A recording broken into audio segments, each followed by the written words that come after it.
तो आज हम लोग इस वीडियो में देख रहे हैं पृथ्वी और हमारा जीवन। ये कक्षा 8 भूगोल की पुस्तक है। तो इसमें आज हम लोग पढ़ेंगे भारत उद्योग धंधे, यानी भारत में कौन कौन से उद्योग धंधे हैं, उद्योग धंधों के बारे में, भारत में जो भी उद्योग धंधे हैं उनके विषय में इस पाठ से हम जानकारी प्राप्त करेंगे। तो इसमें सबसे पहले हम इस पाठ को पढ़ेंगे और इसके बाद हम इसके अभ्यास प्रश्न इसी वीडियो के अंत में देखेंगे। अब आइए देखते हैं पाठ के विषय में। कृषि कार्य के द्वारा उद्योग धंधों के लिए कच्चा माल प्राप्त होता है।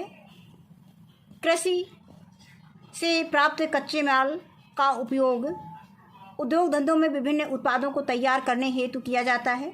उद्योग कृषि को आधुनिक उपकरण, रासायनिक खाद आदि उपलब्ध कराते हैं। इस प्रकार से कृषि एवं उद्योग एक दूसरे पर आश्रित हैं। कोई वस्तु किसी उद्योग के लिए अंतिम उत्पाद है तो किसी अन्य उद्योग के लिए कच्चा माल है। कहने का मतलब ये बता रहे हैं कि कोई वस्तु किसी उद्योग के लिए अंतिम उत्पाद होता है और वही उत्पाद जो है किसी अन्य उद्योग के लिए कच्चा माल का काम करता है। अब यहाँ पे ये प्राथमिक विद्यालय दिखाया गया है। अब इस प्राथमिक विद्यालय के भवन के निर्माण में किन किन वस्तुओं की ज़रूरत पड़ी है, पूरा प्राथमिक विद्यालय तैयार करने में और उसका संचालन करने तक का इसमें प्रक्रिया दिया गया है। इसमें दिया गया है सबसे पहले तो मकान बनाने में, यानी विद्यालय को खड़ा करने में, इसके बाद उसमें क्या क्या चीज़ें जैसे इसमें सब दिया गया है। यहाँ से अगर हम देखते हैं तो सरिया, पत्थर, चूना, ईंट, सीमेंट, मजदूर, फर्नीचर, कपड़े, चाक, यातायात, किताबें, और इसके बाद ये यहाँ पे चूना, मिट्टी, चूना पत्थर, सिल्का, बॉक्साइट और यहाँ पेड़। तो ये सब चीज़ें जो है विद्यालय भवन निर्माण में आवश्यक वस्तुएं हैं। इनके विषय में ये दिखाया गया है कि एक विद्यालय भवन बनाना है तो हमें किन किन चीज़ों की आवश्यकता होती है। चित्र संख्या 5.1। अभी जैसे इसमें दिया जाता है चित्र संख्या 5.1 का मतलब होता है कि पाठ 5 का पहला चित्र। अब चित्र संख्या 5.1 देकर बताइए कि आपके विद्यालय के निर्माण के लिए किन किन वस्तुओं की आवश्यकता पड़ी होगी और ये वस्तुएं किन किन उद्योगों से प्राप्त हुई होंगी। ये आपको सोच करके बताना है। आपके विद्यालय निर्माण में विभिन्न प्रकार की वस्तुओं का प्रयोग हुआ है। ये सब वस्तुएं भिन्न भिन्न उद्योगों से प्राप्त हुई हैं। आपने देखा कि एक विद्यालय के निर्माण में कितने सारे उद्योगों का योगदान है। इसी प्रकार हमें भी अपने जीवन यापन की अधिकांश वस्तुएं उद्योगों से ही प्राप्त होती हैं। वर्तमान समय में उद्योग धंधे ही किसी देश का आधार हैं। उद्योगों की स्थापना प्रायः उन स्थानों में की जाती है जहां कच्चा माल, यातायात की सुविधा, दूरसंचार की व्यवस्था उपलब्ध हो। बिना उद्यमी के उद्योग लगाना संभव नहीं है। किसी उद्योग में वस्तुओं के उत्पादन के लिए पूंजी का निवेश किया जाता है, यानी अर्थात उसमें पूंजी लगाई जाती है, पहले उसमें धन लगाया जाता है। निर्मित वस्तुओं को देश से तथा देश के बाहर के बाजारों में बेचने के लिए उसको पहुंचाया जाता है। इससे हमें आर्थिक लाभ होता है, यानी धन लाभ होता है, पैसा मिलता है। इस लाभ के अंश को देश के विकास के कार्यों में लगाया जाता है और जो उससे हमें लाभ प्राप्त होता है उसको देश के विकास में लगाते हैं। स्वतंत्रता के बाद आधारभूत यानी जो बुनियादी आवश्यकताएं हैं, उद्योगों की स्थापना सार्वजनिक क्षेत्र में सरकार ने अपनी देखरेख में की। कुछ बड़े उद्योग सरकार तथा निजी क्षेत्र द्वारा संयुक्त रूप से स्थापित किए गए हैं। कुछ उद्योग निजी क्षेत्र में स्थापित हैं। कुछ लघु एवं कुटीर उद्योग भी देश के ग्रामीण क्षेत्रों में स्थापित हैं। उदाहरण के लिए मिट्टी के बर्तन बनाना, दरी, गलीचा बनाना आदि। अब उद्योगों के प्रकार कौन कौन से हैं? मनुष्यों को जीवन निर्वाह के लिए भोजन, वस्त्र एवं मकान प्राप्त करने हेतु अनेक साधनों एवं उपकरणों की आवश्यकता पड़ती है। प्रकृति द्वारा प्राप्त सभी वस्तुओं को सीधे उपयोग नहीं किया जा सकता है। अनेक वस्तुओं का रूप परिवर्तित करना आवश्यक होता है। इसके लिए उद्योगों की स्थापना की जाती है और इसे ही हम क्या कहते हैं? वस्तु निर्माण उद्योग कहते हैं। वस्तु निर्माण उद्योग एक महत्वपूर्ण आर्थिक क्रिया है। आधुनिक अर्थव्यवस्था में इन उद्योगों को उनके स्तर के अनुसार लघु उद्योग, कुटीर उद्योग, भारी उद्योग में विभक्त किया जाता है। अब आता है लघु उद्योग, लघु या हल्के उद्योग। इन उद्योगों में कम पूंजी, श्रम एवं शक्ति के साधन तथा छोटी छोटी मशीनों की आवश्यकता होती है। ये हल्के कच्चे माल का प्रयोग करते हैं। तथा हल्की वस्तुओं का निर्माण करते हैं। ये कई बार भारी उद्योगों के उत्पादों में छोटे छोटे भाग भी बनाते हैं। यानी ये जो है कई बार जो है भारी उद्योगों के उत्पादों में जो है छोटे छोटे भाग भी बनाते हैं। इलेक्ट्रॉनिक सामान, पंखे, सिलाई मशीन, साइकिल, जूते, कपड़े, तेल, माचिस, ऊन, रबर, खिलौना, प्लास्टिक आदि वस्तुएं हल्के उद्योग के उदाहरण हैं। ये उद्योग निजी क्षेत्र में लगाए जाते हैं। इसके बाद आता है कुटीर उद्योग। ये उद्योग श्रमिक अपने घरों में ही स्थापित करते हैं। इनमें जूट, लकड़ी, बांस, बेंत, पीतल, पत्थर आदि का कच्चे माल के रूप में प्रयोग किया जाता है, यानी प्रयोग होता है। खादी, हथकरघा, चर्म उद्योग, कालीन एवं दरी की बुनाई, साड़ियों पर कढ़ाई करना, रस्सी बनाना आदि इस उद्योग के उदाहरण हैं। कुक्कुट पालन, मधुमक्खी पालन आदि इसी उद्योग का उदाहरण है।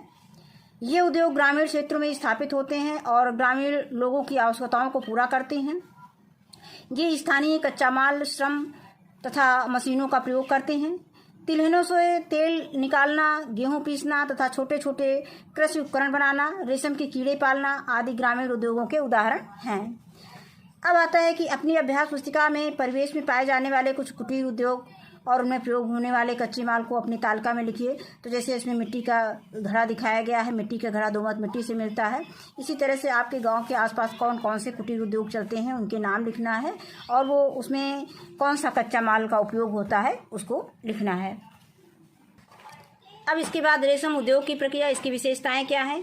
यह कृषि पर आधारित स्थायी एवं लाभप्रद कुटीर उद्योग है। इस उद्योग में कम लागत में शीघ्र उत्पादन प्रारंभ किया जा सकता है। और अगला बिंदु दिया गया है कि रोजगार सृजन की भरपूर संभावनाएं निहित हैं। विशेषकर महिलाओं के श्रम एवं समय के सदुपयोग के साथ साथ उन्हें स्वावलंबी बनाने में भी सहायक है। ये जैसे शहतूत और अर्जुन की खेती दिखाई गई है, क्योंकि शहतूत पर ही रेशम उत्पन्न किया जाता है, शहतूत के पेड़ पर ही। और इसके बाद आगे दिया ये रेशम के धागे का उत्पादन किया जाता है और यहाँ पर रेशम कीट यानी कोया उत्पादन किया जाता है। अब आगे दिया गया है कि चॉकलेट कैसे बनती है, क्या आप जानते हैं। अब यहाँ पे दिया है रेशम धागे का उत्पादन, रेशम उद्योग की जो प्रक्रिया पूरी दी गई है। पहले तो शहतूत के पेड़ पर इस पे जो है कीड़े को रखा जाता है और इसके बाद उसमें से रेशम कीट पालन और कोया उत्पादन होता है। इसके बाद उसे धागे प्राप्त किए जाते हैं। तो ये रेशम उद्योग की प्रक्रिया हो गई। अब इसके बाद आता है कि चॉकलेट कैसे बनती है, क्या आप जानते हैं। अब ये चॉकलेट की प्रक्रिया दिखाई गई है। नंबर 1 पहला चरण दिखाया गया, फिर दूसरा चरण, फिर तीसरा चरण, फिर चौथा चरण, फिर पांचवा चरण, फिर छठा चरण। ये चॉकलेट बनने की प्रक्रिया को दिखाई गई है। अब यहाँ पे सबसे पहला स्टेप क्या है कि कोको एक फल होता है। कोको फल के ऊपरी परत को छीलकर बीज निकाला जाता है। ये कोको फल दिखाया गया है। इसका फल को छीलकर इसका ऊपरी परत निकाला जाता है। और फिर दूसरा चरण है कि फिर बीज को धूप में सुखाया जाता है और फिर दूसरे चरण में ये बीज को सुखाते हुए दिखाए हुए हैं। और फिर तीसरा चरण है कि सूखे बीज को बोरे में भरकर जहाज़ों पर लाद कर कारखानों में भेजा जाता है। ये तीसरा चरण हमारा दिखाया गया है कि बीजों को जो है कारखानों में भेजा जा रहा है जहाज़ों के द्वारा। ये समुद्री जहाज़ को दिखाया गया है। अब इसके बाद आगे आता है चौथा स्टेप है कि कारखानों में बीज को पीसकर तरल पदार्थ बनाया जाता है और ये चौथा स्टेप हमारा दिखाया गया है। कारखानों में बीज को पीसा जाता है और उसे लिक्विड के रूप में परिवर्तित किया जाता है। फिर पांचवा है कि तरल पदार्थ में चीनी और दूध मिलाकर पट्टी बनाई जाती है और ये चौथा यानी पांचवा स्टेप हमारा ये तरल पट्टी बनाने के दिखाए गए हैं। यानी उससे जो तरल पदार्थ हमारा ये बनाया गया है चोको पाउडर से, चोको बीज से, कोको फल से मतलब लिक्विड बनाने के बाद उसमें हम क्या क्या मिलाते हैं, चीनी मिलाते हैं, दूध मिलाते हैं, उसकी एक पट्टी बनाते हैं। फिर अंत में जो है चॉकलेट तैयार की जाती है। उसको अंत में भी सांचे में रख करके उसको चॉकलेट तैयार हो जाता है। इसके बाद है जूट उद्योग। पानी में सड़ाना यानी छाल या रेशा निकालना। फिर है जूट के सामान्य रेशों को बांटना। फिर है जूट के सामान तैयार करके निर्यात करना। यहाँ पे पहला स्टेप है पानी में जूट को चढ़ाया जाता है, फिर छाल या रेशा निकाला जाता है, फिर रेशों को बटा जाता है और इसके बाद जूट के सामान तैयार करके उसको निर्यात किया जाता है। अब यहाँ पे जूट एकत्र करते हुए दिखाया गया है। इसके बाद आता है चाय उद्योग। यहाँ पे सबसे पहले हम क्या करते हैं, चाय उद्योग में पहले चाय की पत्तियों को चुनते हैं, इसके बाद उसको हम सुखाते हैं, फिर पत्तियों को छाँट कर उसकी किस्म तैयार करते हैं, इसके बाद उसको डिब्बों में भरा जाता है और फिर चाय का निर्यात किया जाता है, यानी उसको दूसरे देशों में भेजा जाता है। चाय की पत्ती को ये लोग चुन रहे हैं, चुनने का काम कर रहे हैं। इसके बाद आता है रबर उद्योग। अब रबर उद्योग में रबर के वृक्ष से दूध निकाला जाता है। सबसे पहले तो रबर का वृक्ष होता है, रबर के वृक्ष से दूध निकाला जाता है। उसके बाद हम दूध को गर्म करके उसमें रसायन डालकर उसको फाड़ा जाता है। फिर फटे हुए दूध के तत्व छानकर सुखाना और रबर की चादर तैयार की जाती है। इसके बाद जो भी चीज़ें बनानी होती हैं उस वस्तु का निर्माण किया जाता है। फिर इसके बाद आता है कहवा बनाने की क्या प्रक्रिया है। तो कहवा के दाने पहले इकट्ठा किए जाते हैं। ये सबसे पहले होता है कि कहवा का ये पेड़ होता है, इसे हम पहला स्टेप है कि पेड़ से हम फल तोड़ते हैं, और फिर दूसरा स्टेप है फल काट कर बीज निकाला जाता है। फिर तीसरा स्टेप है बीजों को सुखाया जाता है। चौथा स्टेप है सूखे बीज को बोरे में भरकर निर्यात किया जाता है, यानी बाहर को भेजा जाता है। फिर इसके बाद पाँचवा स्टेप है बीजों पर पॉलिश करके आवश्यकता अनुसार उसका प्रयोग किया जाता है। अब आगे आता है कि आप नमक का प्रयोग प्रतिदिन करते हैं। क्या आपको मालूम है कि नमक कैसे बनता है, आइए जानें। इसके लिए दिखाया गया ये नमक निर्माण, ये चित्र में दिखाया गया है। ये छोटे छोटे पार्ट बनाए जाते हैं, उसमें पानी को रोका जाता है। अब यहाँ पे इसका स्टेप दिया गया है। पहला स्टेप दिया गया है कि समुद्र तट पर कारीगर या मजदूर पहले बड़ी बड़ी क्यारियाँ बनाते हैं, ये क्यारियों को चित्र में दिखाया गया है। दूसरा स्टेप आता है कि ज्वार आने पर इन क्यारियों में समुद्र का खारा जल भर जाता है, और फिर अगला स्टेप है कि फिर इन क्यारियों की मेड़ों को और ऊंचा किया जाता है, जिससे ज्वार आने पर पानी न भर जाए। कुछ दिनों में पानी भाप बनकर उड़ जाता है और क्यारियों की तलहटी में बचा नमक जो है बचा रह जाता है। फिर इसके बाद अगला प्रोसेस है कि फिर इसे एकत्र कर बाजार तक पहुंचाया जाता है, और फिर वहां पर इसे मशीनों से साफ करके खाने योग्य बनाया जाता है। फिर अगला स्टेप है नमक में आयोडीन मिलाया जाता है, जो घींघा रोग से बचाव के लिए उपयुक्त होता है, यानी घींघा रोग से बचने के लिए उस नमक में आयोडीन मिलाया जाता है। अब इसके बाद आता है निम्नलिखित प्रश्न, निम्नलिखित पर आधारित उद्योगों के नाम बताइए। जैसे इसमें समुद्री यहाँ पर दिया है, लोहा पर आधारित उद्योग कौन कौन से हैं, कृषि पर आधारित उद्योग कौन कौन से हैं, पशु पर आधारित उद्योग कौन कौन से हैं, वन पर आधारित उद्योग कौन कौन से हैं। तो इसमें एक उद्योग का नाम दिया गया है, बाकी आपको इसको करना है। अब इसके बाद आता है पर्यावरण एवं उद्योग। उद्योग हमारे पर्यावरण को दो रूपों में प्रभावित करती है। नंबर एक, कच्चे माल के रूप में प्राकृतिक संसाधनों का अधिकाधिक दोहन करके, और अगला दूसरा बिंदु दिया गया है कि अपेक्षाकृत अधिक मात्रा में अपशिष्ट पदार्थों का निष्कासन करके। फिर है इससे बचाव हेतु हम क्या कर सकते हैं। पहला बिंदु दिया गया है कि अधिक प्रदूषणकारी और अत्यधिक खतरनाक प्रकृति के उद्योगों को आवासीय क्षेत्रों से दूर स्थापित करना। दूसरा है उत्पादन के उपरांत औद्योगिक कचरों को फेंकने से पहले शोधन करने का प्रबंध करना तथा उनके उचित निस्तारण की व्यवस्था करना। और तीसरा स्टेप दिया है कि नाभिकीय ऊर्जा के उत्पादन वाले उद्योगों से निकले रेडियोधर्मी कचरे का उचित निस्तारण करना। अगला स्टेप दिया है, यानी चौथा स्टेप दिया है कि औद्योगिक प्रतिष्ठानों से मतलब बचाव के लिए हम क्या क्या कर सकते हैं, ये बिंदु इसमें दिए गए हैं। तो अगला बिंदु दिया गया है कि औद्योगिक प्रतिष्ठानों से निकलने वाले अपशिष्ट जल को जलाशयों, झीलों, तालाबों, नदियों, सागरों में शोधन करके ही डालना, क्योंकि बहुत ये खतरनाक होते हैं, प्रदूषण को फैलाते हैं। इसके बाद अगला स्टेप है कि अगला बिंदु है कि अत्यधिक ध्वनि करने वाले उद्योगों की मशीनों में ध्वनि शामक यंत्र की व्यवस्था करना। अगला बिंदु दिया गया है कि चीनी उद्योगों से निकलने वाले कचरे से जैविक एवं कंपोस्ट खाद तैयार करना। फिर अंतिम बिंदु दिया गया है कि उद्योगों एवं औद्योगिक क्षेत्रों में वृक्षों की हरित पट्टी विकसित करना। ध्वनि प्रदूषण नियंत्रण में वृक्षों की हरित पट्टी उपयोगी है। अब इसके बाद हम देखते हैं कि आप भी उद्यमी बने, उसके विषय में कुछ बातें बताई गई हैं। मुरली ने आलू की फसल के लिए उन्नतशील बीजों का प्रयोग किया। फसल कई गुना अधिक हुई, पर बाजार में मांग न होने से बहुत सारा आलू खेत में ही सड़ गया। अगले वर्ष मुरली ने अपनी बचत से घर में आलू के पापड़ बनाने का छोटा सा व्यवसाय प्रारंभ किया, जिससे गांव के 25-30 महिलाएं अपने खाली समय में काम करती हैं। शहर में आलू के पापड़ों की अच्छी मांग है। अब वह आलू के चिप्स व पापड़ बनाने की मशीन लगाने के लिए किसी वित्तीय संस्था से ऋण लेने की सोच रहा है। किसी भी देश, प्रदेश, जिले, गांव की समृद्धि में उद्योगों का सबसे महत्वपूर्ण स्थान है। उद्यमी वस्तुओं का उत्पादन करके सिर्फ स्वयं को ही रोजगार नहीं देता बल्कि अनेक लोगों को रोजगार देकर उनके परिवार का भरण पोषण करता है। किसी भी राष्ट्र की आर्थिक स्थिति उस राष्ट्र के उद्योग धंधों की स्थिति में मापी जाती है। यहाँ ये कहना अतिशयोक्त न होगा कि आगे आने वाले समय में उद्यमी ही राष्ट्र के स्वावलंबन और उन्नति के असली निर्माता होंगे। जैसे बॉक्स में देखें, बॉक्स में एक उदाहरण प्रस्तुत किया गया है। राजस्थान के झुंझुनू नामक शहर में श्री घनश्याम दास बिरला ने अपने कारोबार कपड़े की फेरी से शुरू किया था। आज बिरला भारत के प्रतिष्ठित उद्योग घरानों में से एक है। रिलायंस पेट्रोकेमिकल्स के धीरू भाई अंबानी ने दुबई के एक पेट्रोल पंप से कार्य शुरू किया था। अब उनका परिवार विश्व के सर्वोच्च उद्यमियों में से एक है।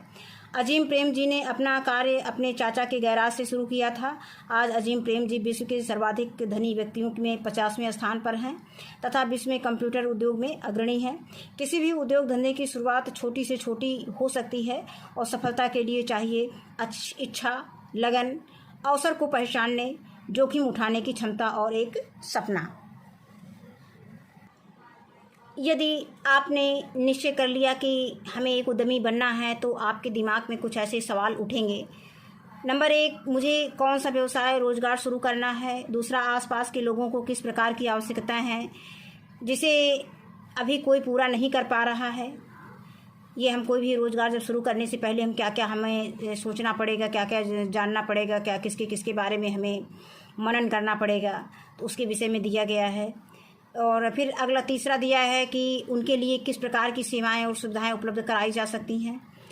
चौथा है कि धंधा शुरू करने के लिए किस प्रकार के कच्चे माल, मशीनों एवं उपकरणों की आवश्यकता है, यह कहाँ और कैसे सबसे उचित दामों से प्राप्त होगी। फिर पांचवा है वित्तीय सहायता सरकारी बैंकों, वित्तीय निगम, खादी ग्रामोद्योग विभाग आदि किससे प्राप्त करनी है। छठा है उद्योग लगाने के लिए स्थान, शेड एवं भवन की व्यवस्था कहाँ करें। अंतिम बिंदु 7वां दिया गया है कि उत्पादित वस्तुओं, सेवाओं का बाजार कहाँ और कैसे बढ़ाना है। ये सब बातें हमें ध्यान में रखना पड़ेगा और सोचना पड़ेगा इसके विषय में। इसके बाद हम उद्योग शुरू कर सकते हैं। इन प्रश्नों के बारे में अपने आसपास के लोगों से जानकारी प्राप्त करें। आप जिला उद्योग केंद्र से भी इनकी जानकारी जानकारी प्राप्त कर सकते हैं। जिला उद्योग केंद्र आपको उद्योग चयन, विभिन्न परियोजनाओं की जानकारी, परियोजना रिपोर्ट बनाने, मशीनों, कच्चे माल के विक्रेताओं के पत्ते, ऋण स्रोतों की जानकारी, तकनीकी परामर्श आदि में मदद करने के लिए स्थापित किए गए हैं। अब आप सोचें कि आपको किस प्रकार के उद्योग धंधों में रुचि है। आपके गांव शहर में धड़ाधड़ चलते कारखानों और फैक्ट्रियां हों, क्या ये आपका सपना भी है।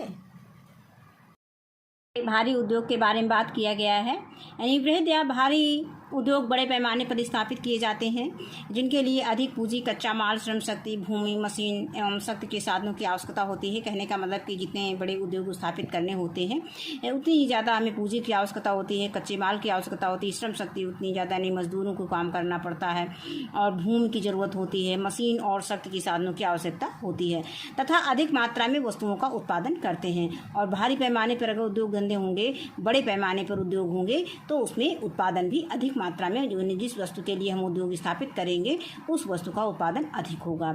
इस प्रकार के कुछ उद्योग सरकारी एवं निजी दोनों क्षेत्रों में आते हैं। कुछ उद्योग जो है सरकारी होते हैं और कुछ निजी क्षेत्र में होते हैं। जो भारी उद्योग होते हैं दोनों क्षेत्रों में पाए जाते हैं।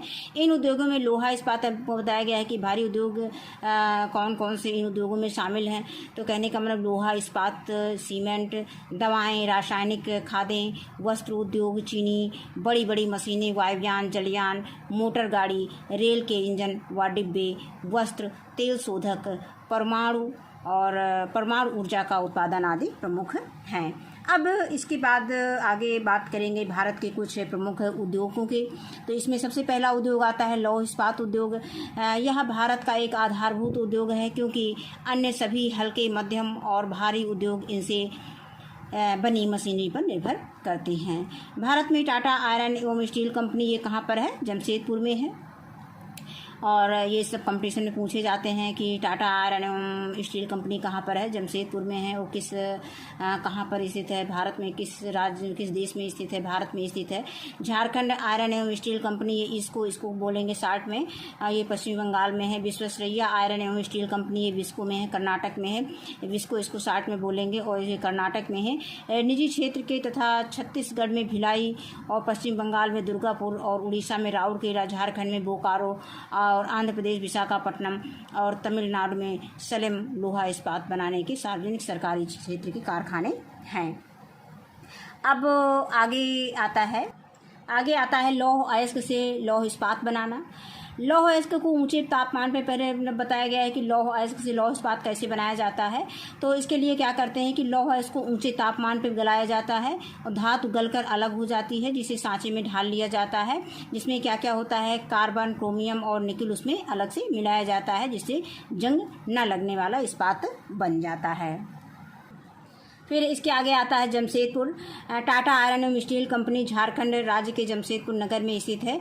इसकी स्थापना जमशेद जी टाटा ने 1907 ईस्वी में की थी। यह निजी क्षेत्र की लौह इस्पात बनाने की सबसे बड़ी कंपनी है। इसके आसपास लौह इस्पात बनाने के लिए कच्चा लोहा, कोयला, चूना पत्थर, डोलोमाइट, मैग्नीज आदि खनिज बहुतायत में मिलते हैं।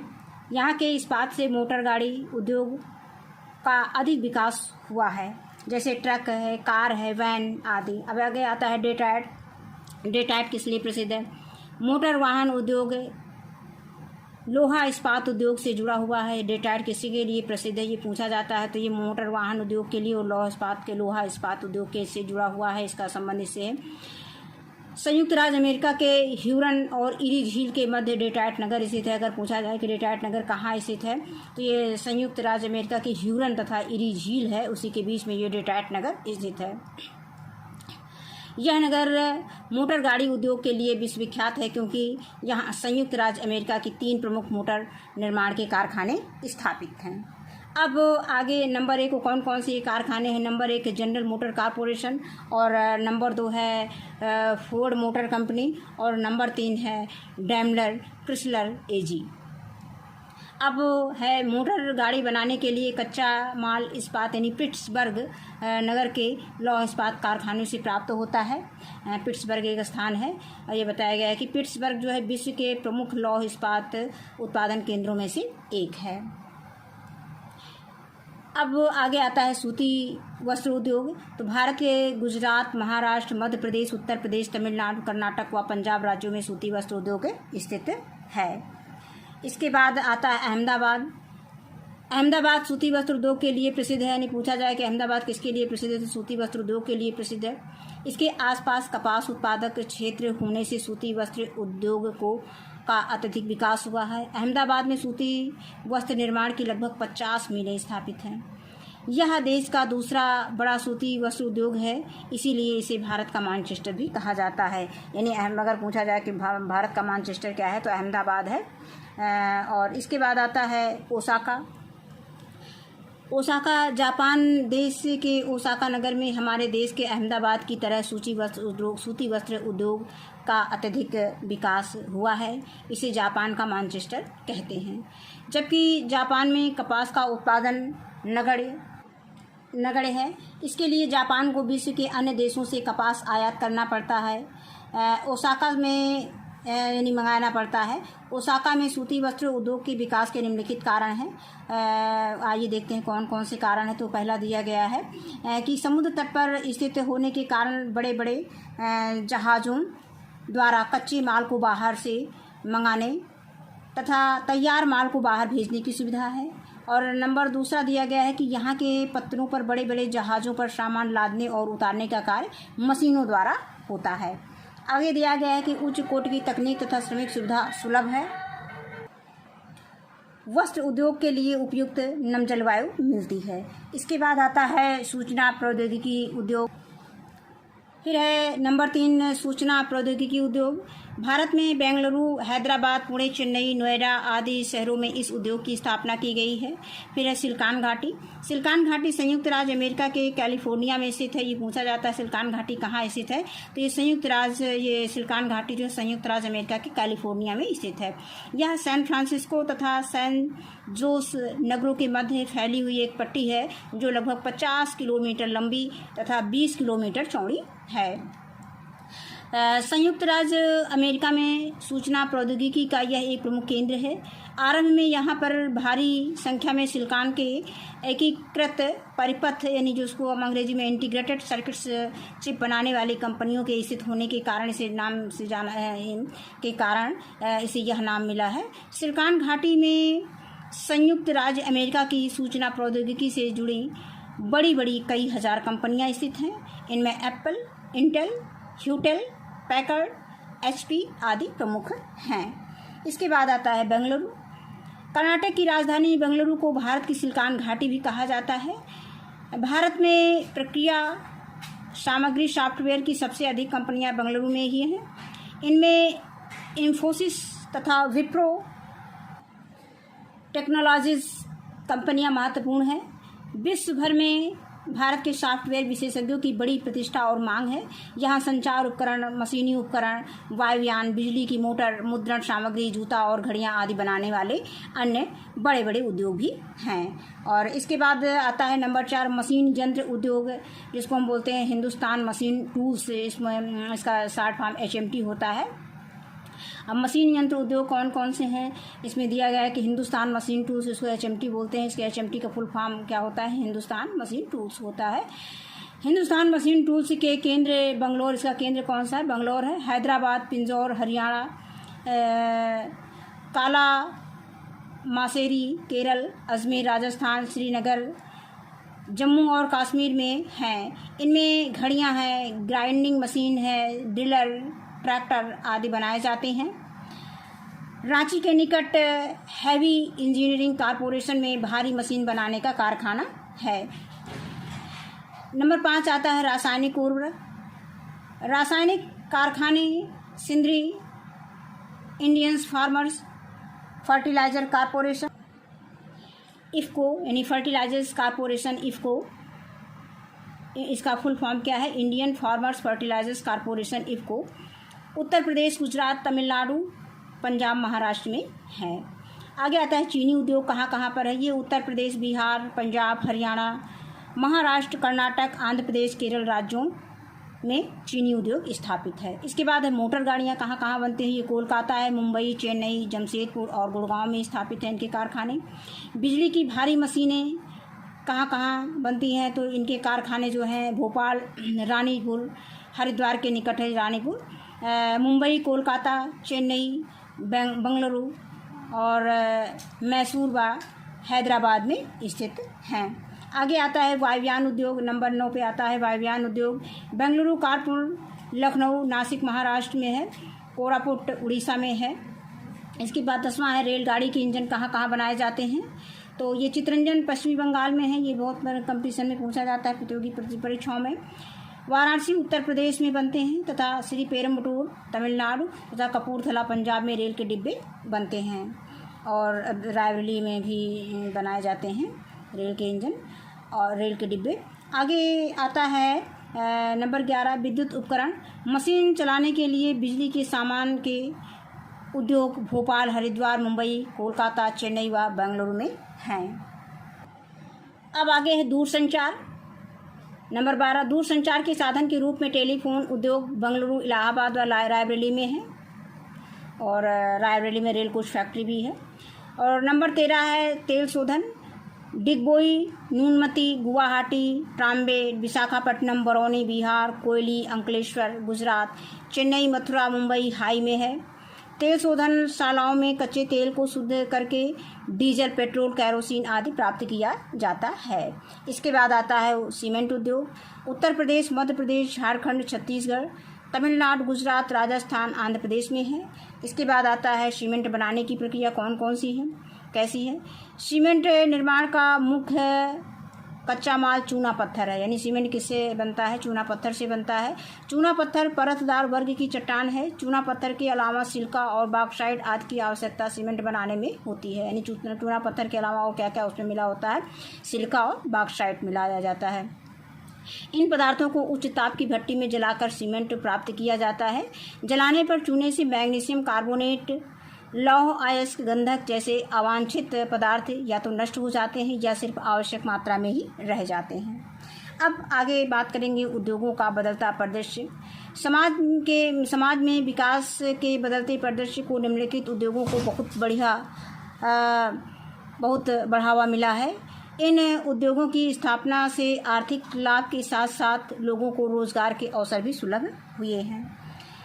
इसमें पर्यटन उद्योग में आता है। पर्यटन उद्योग में क्या कौन कौन से उद्योग आता है? जैसे फोटोग्राफी को बढ़ावा मिलता है, यातायात के साधनों को बढ़ावा मिलता है, यानी पर्यटन उद्योग में किन किन चीज़ों को बढ़ावा मिलता है इसके विषय में बताया गया है। फोटोग्राफी को बढ़ावा है, यातायात के साधनों को बढ़ावा है, होटल उद्योग को बढ़ावा है और सड़क निर्माण रोजगार के अवसर मिलते हैं।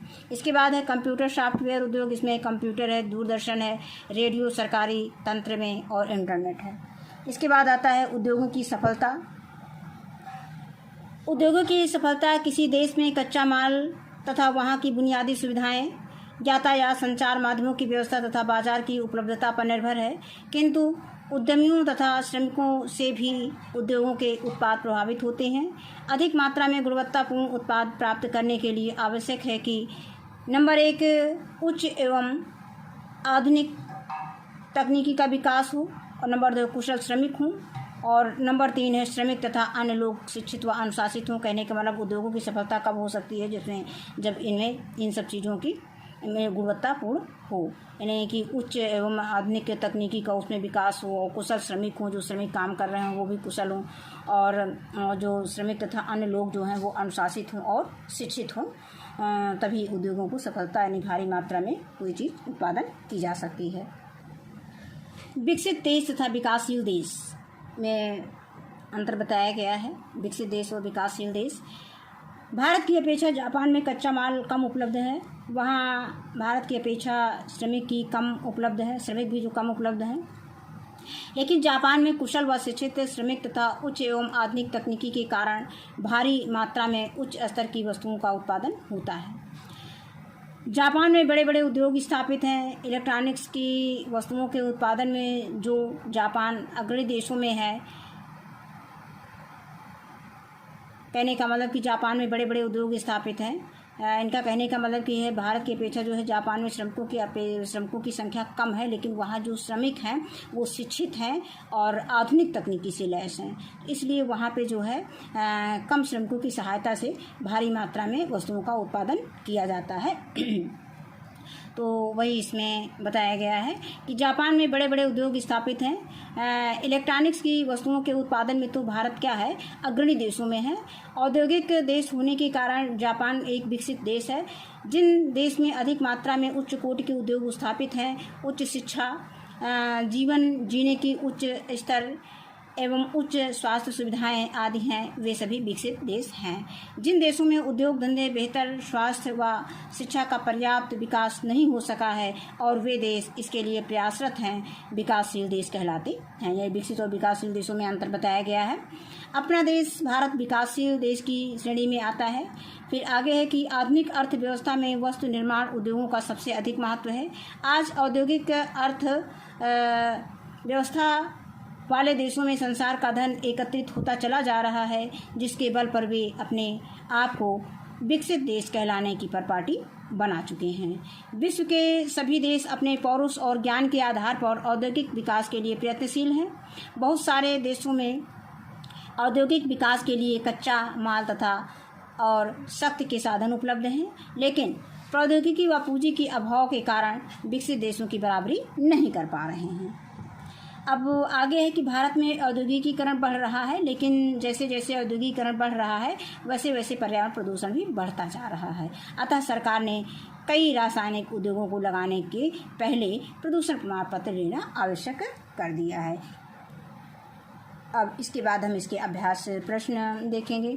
और बच्चों, अभ्यास प्रश्न हल करने के पहले वीडियो को एक बार या तो आप पुस्तक से, टेक्स्ट बुक से पाठ को पढ़ लेना, और या तो आप वीडियो को एक बार ज़रूर सुन लेना, जिससे कि आपको इसके प्रश्नों का उत्तर देने में या उसका उत्तर समझने में बहुत आसानी रहेगी।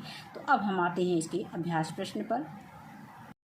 पहला प्रश्न देखते हैं। इसमें दिया गया है कि निम्नलिखित प्रश्नों के उत्तर संक्षेप में लिखिए।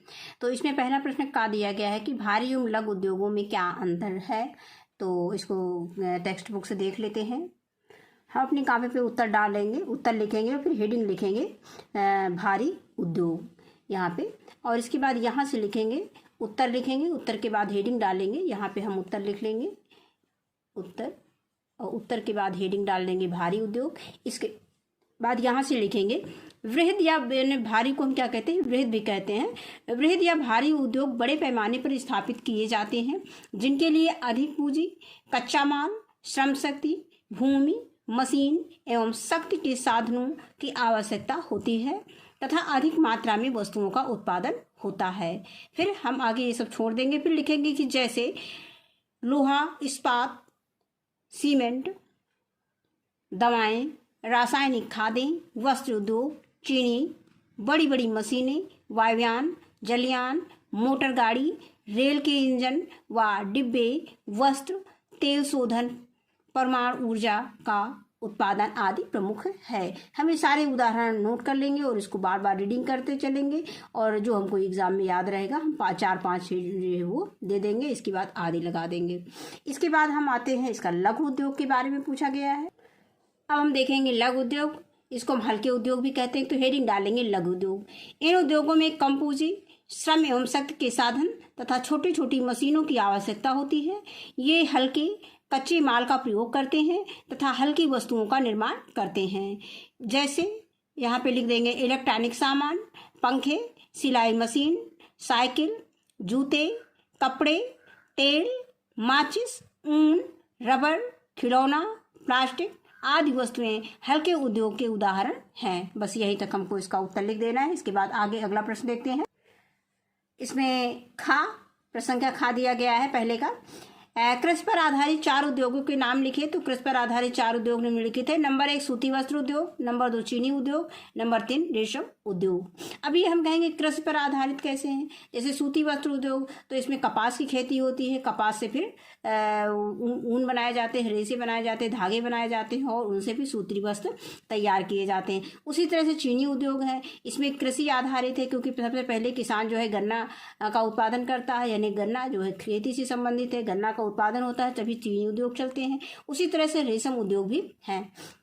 रेशम में क्या होता है, इसमें शहतूत के पेड़ पर जो है मलबेरी जो होता है, ये पेड़, उस पर रेशम के कीड़े पाले जाते हैं। उसकी सहायता से फिर रेशम के धागे प्राप्त किए जाते हैं और रेशम उद्योग चलता है, यानी रेशम के कपड़े आदि बनाए जाते हैं। अब आगे आता है प्रसंख्या ग कि भारत के 3 सीमेंट उद्योग राज्यों के भारत के 3 सीमेंट उत्पादक राज्यों के नाम लिखिए। तो भारत के 3 सीमेंट उत्पादक राज्य कौन कौन से हैं। उत्तर प्रदेश है, मध्य प्रदेश है और झारखंड है। इसके बाद है प्रसंख्या घ, भारत में वायुयान उद्योग कहाँ कहाँ स्थित हैं। तो इसका उत्तर हो जाएगा, उत्तर में लिखेंगे कि भारत में वायुयान उद्योग कानपुर, लखनऊ, बेंगलुरु और नासिक। इसके बाद आता है महाराष्ट्र और कोरापुट, यानी कोरापुट कहाँ पर है, उड़ीसा में है। अगला प्रश्न दिया गया है, बेंगलुरु को भारत की सिलिकॉन घाटी क्यों कहते हैं। तो इसका उत्तर हम टेक्स्ट बुक में देख लेते हैं। इसका उत्तर हम यहाँ पे उत्तर लिख लेंगे और उत्तर लिखने के बाद हम यहाँ से शुरू कर लेंगे कि कर्नाटक की राजधानी बेंगलुरु को भारत की सिलिकॉन घाटी कहा जाता है। भारत में प्रक्रिया सामग्री यानी सॉफ्टवेयर की सबसे अधिक कंपनियां बेंगलुरु में ही हैं। बस यहीं तक लिखना है इसका उत्तर। आगे देखते हैं अगला प्रश्न। प्रश्न संख्या 4, तेल शोधन शालाओं से प्राप्त होने वाले उत्पादों के नाम लिखिए। तो तेल शोधन शालाओं से प्राप्त यानी खनिज तेल, तेल शोधन शालाओं में, यानी तेल शोधन शालाओं में जो है खनिज तेल शोधन से प्राप्त होने वाले उत्पाद गैस, पेट्रोल, डीजल, केरोसिन यानी मिट्टी का तेल जिसे कहते हैं, तथा पेट्रोलियम जेली आदि वस्तुएं प्राप्त होती हैं। इसके बाद अगला प्रश्न है कि कारण बताइए। इसमें प्रश्न दिया गया है पहला का कि भारत में लौह इस्पात उद्योग दक्षिण के पठार में स्थित है, इसका हमें कारण बताना है। तो इसके उत्तर में लिखेंगे कि भारत के लौह इस्पात उद्योग दक्षिण के पठार में स्थित होने का कारण है कि दक्षिण के पठार में कच्चा माल जैसे चूना, कोयला, कच्चा लोहा, डोलोमाइट, मैग्नीज आदि आसानी से उपलब्ध हो जाते हैं, जिससे यहाँ माल ढुलाई में कम खर्च आता है। अगला प्रश्न खा आता है कि इसमें भी कारण बताना है कि गुजरात और महाराष्ट्र में सूती वस्त्र उद्योग के कारखाने अधिक हैं, कारण बताओ। तो इसका उत्तर है कि गुजरात और महाराष्ट्र में सूती वस्त्र उद्योग के कारखाने अधिक होने का कारण वहाँ कपास का उत्पादन अधिक होता है, यानी कपास का उत्पादन अधिक होता है, इसलिए वहाँ पे सूती वस्त्र उद्योग ज़्यादा है। अब अगला प्रश्न है कि नमक में आयोडीन क्यों मिलाया जाता है। तो नमक में आयोडीन क्यों मिलाया जाता है, क्योंकि इसमें जो आयोडीन की कमी से क्या होता है, घेंघा रोग होता है, और नमक में आयोडीन मिलाकर खाने से क्या होता है, हम घेंघा रोग से बचे रहते हैं, इसीलिए नमक में आयोडीन मिलाया जाता है।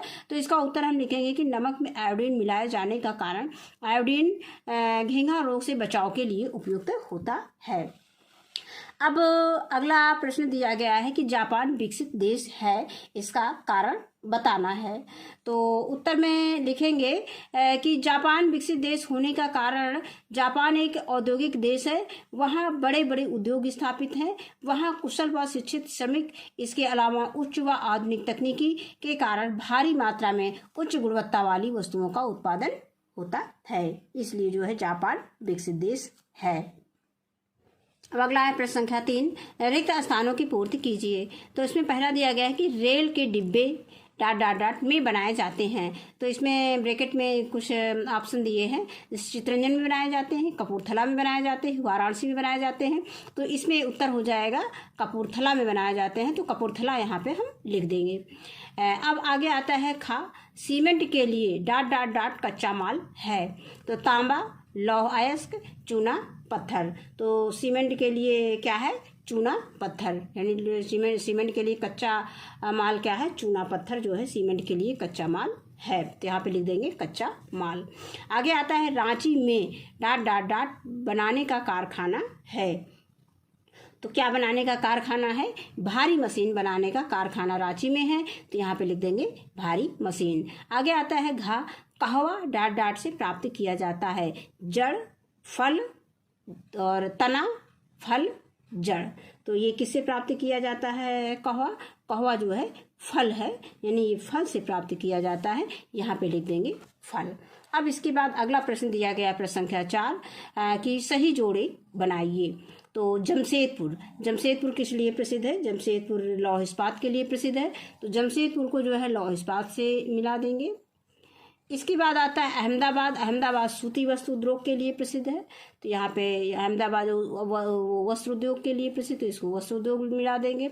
आगे आता है रासायनिक उर्वरक, ये सिंदरी है, तो इसको सिंदरी से मैच करा देंगे। आगे आता है वायुयान, तो वायुयान अभी हमने पाठ में पढ़ा था कि वायुयान कहाँ बनते हैं, तो वायुयान जो है कानपुर में बनते हैं, लखनऊ में बनते हैं। इसके बाद आता है तेल शोधन, तो तेल शोधन क्या है, कहाँ पर है, ये तेल शोधन ये मथुरा में है, तो इसको हम मथुरा से मैच कर देंगे। अब एक इसमें भौगोलिक कुशलता है, यानी ये मैप में भरने के लिए आता है, मानचित्र में भरने के लिए आपको मतलब रिक्त मानचित्र मिलेगा जिसमें कुछ भरा नहीं होगा, वो मानचित्र रहेगा भारत का। और उसमें आपको जैसे प्रश्न पूछा जाएगा परीक्षा में कि 3 लौह इस्पात केंद्र लिखना है, तो उस मैप में आपको उन 3 लौह इस्पात केंद्रों को दिखाना रहेगा, इंडिकेट करना रहेगा, प्रदर्शित करना रहेगा। तो वहाँ पर आप बोकारो दिखा देंगे, भिलाई दिखा देंगे, राउरकेला दिखा देंगे। उसी तरह से 3 वस्त्र उद्योग केंद्र दिखाने होंगे, तो आपको सूरत, औरंगाबाद और मदुराई दिखा देना। ये आपको मैप में इन स्थानों के नाम याद रखने पड़ेंगे। तो इस वीडियो में बस इतना ही, यहीं पर हमारा पाठ जो है ख़त्म होता है। इस वीडियो में बस इतना ही। वीडियो देखने के लिए बहुत बहुत धन्यवाद।